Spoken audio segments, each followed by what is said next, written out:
This is Logistics Challenges Amid COVID-19 by Parker Covington, Marcus Williams, Lucas Romo-Loomis, and Parker Corley.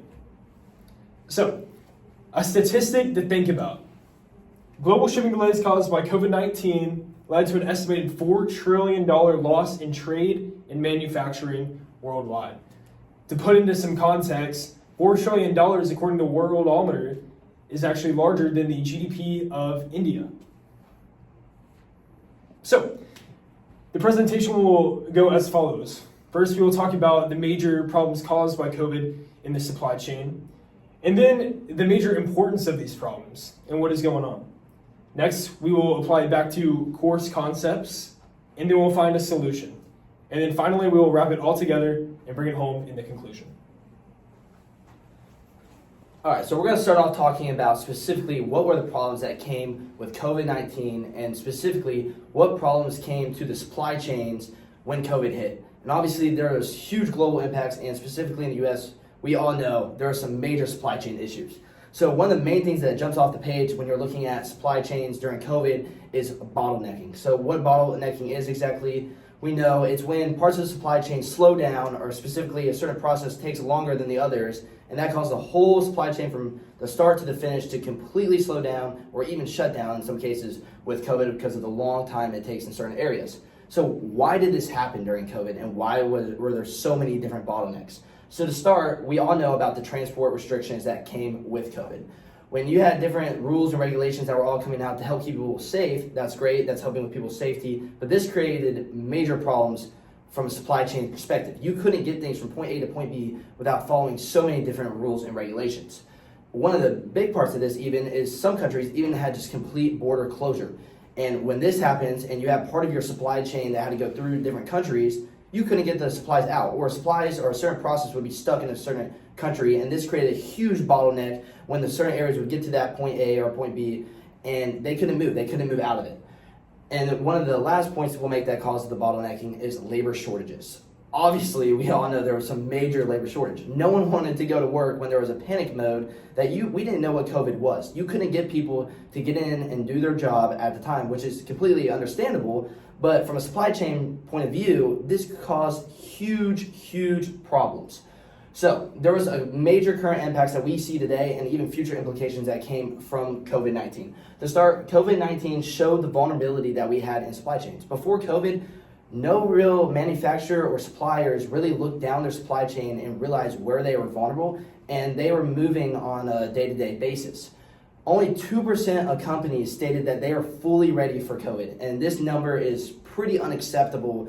I mean, even though COVID was such an extraordinary event that none of us were predicting, the fact that only 2% of companies were prepared, this was a shock, and this caused problems.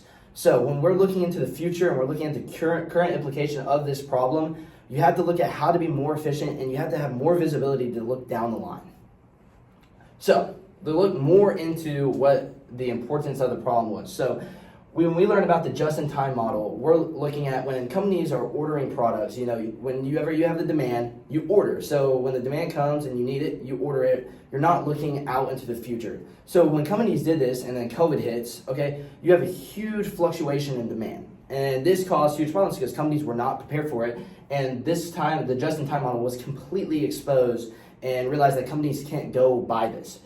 Another issue, and an important issue, is the skyrocketing freight cost. Something that cost $1,000 to ship across at the time of COVID, up 10x or even more.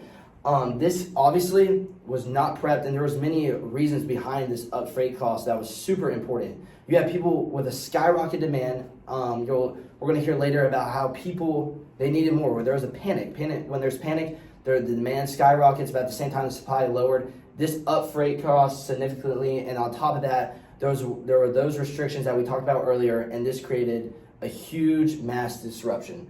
So obviously, this can kind of be guessed that when you have all this disruption in the supply chain, you're going to have economic loss. When you can't get your products on the shelf and you can't get people what they need and their stores going out of business, you're going to have economic losses. And even our fun fact, we saw $4 trillion lost. That's not a small number, and this was all due mainly because of these supply chain issues.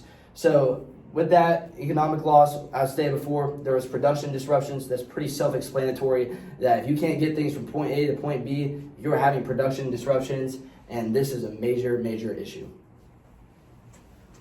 Alrighty, just moving into some consequences if these issues are not addressed. The first one we're going to be doing is, like, if you remember back to when COVID just hit, you went into grocery stores and you could see absolutely zero things of toilet paper, disinfectant wipes, hand sanitizer, things of that nature, just because of all the things that people were trying to just buy out and they were panicking.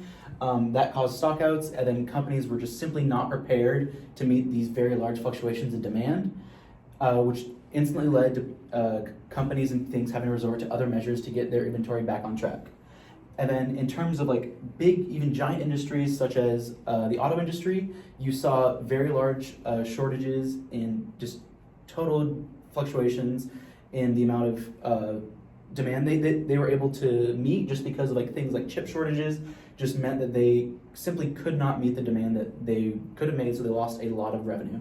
And then whenever supply chain companies and like any company in general is met with the higher prices such as shipping costs and things of that nature during COVID, those costs were reflected back onto the customer, just as we see like nowadays with like higher prices in eggs and stuff like that, just becoming such a very big problem, and the customer is always going to be the one to end up paying more if costs are increased for the company. And then last but not least is the reputational costs. If say Peloton, who was not able to meet their demand of their customers because you saw orders going out 3-4 months just because of all the shipping delays and everything associated with that, they lost a lot of reputation and just like stuff like that, just for reliability between customers, simply because they were not able to meet their demand. And then going back in and bringing things back into things that we've learned, as we talked about earlier, bottlenecks is just something that you always see whenever you see supply chain issues, and then this just causes down the line issues, causing delays in shipping and everything of that nature. And then lead time, this is just the amount of time from when an order is made until delivery, and that just leads to lots of things, and just that's something to keep very much in mind whenever you're trying to figure out things in terms of the company. Stock out, this is when you are absolutely completely out of goods on a shelf.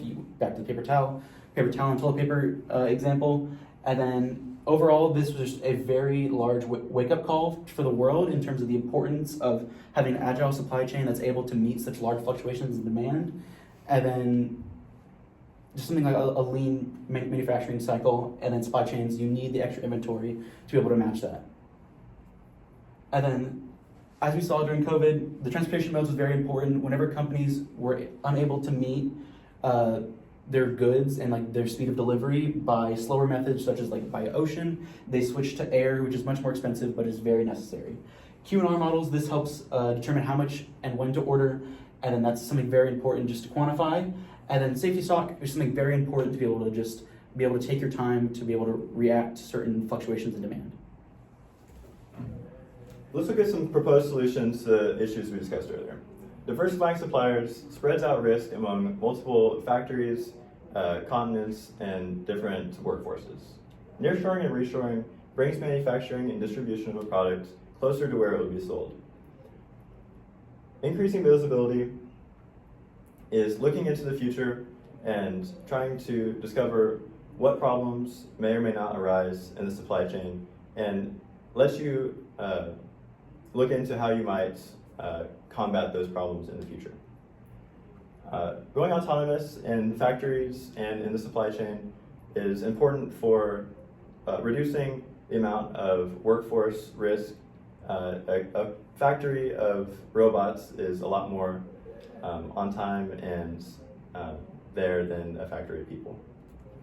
So to conclude, COVID revealed major logistical vulnerabilities throughout the world and in large and small businesses. So the need for a resilient and adaptive supply chain is absolutely critical. We always need to be one step ahead because our competitors will be too. This is our work site.